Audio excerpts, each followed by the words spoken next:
చీమకుర్తి మండలం బండారుపల్లి గ్రామంలో మాదిగలపై దాడి చేసిన వారిని వెంటనే అరెస్టు చేసి రిమాండ్కు పంపించాలని ఎంఆర్పీఎస్ ఉమ్మడి గుంటూరు జిల్లా అధ్యక్షులు చింతిరాల మీరయ్య మాదిగ డిమాండ్ చేశారు. దానిలో భాగంగా ఈ రోజు పల్నాడు జిల్లా ఎస్పీబీ కృష్ణారావు గారిని కలిసి వినతి పత్రాన్ని అందజేశారు. గౌరవనీయులైన పల్నాడు జిల్లా ఎస్పీ గారికి ఎంఆర్పీఎస్ పల్నాడు జిల్లా కమిటీ ద్వారాగా వినతిపత్రము సమర్పించినాము.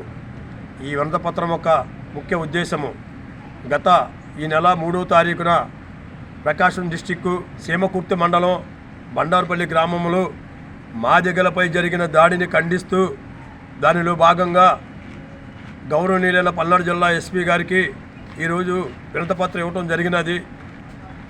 ఎస్పీ గారు స్పందించి వెంటనే ఫ్యాక్స్ ద్వారాగా ప్రకాశం డిస్టిక్ ఎస్పీ గారికి నేను ఫార్వర్డ్ చేస్తానని కూడా మాకు హామీ ఇవ్వడం జరిగింది.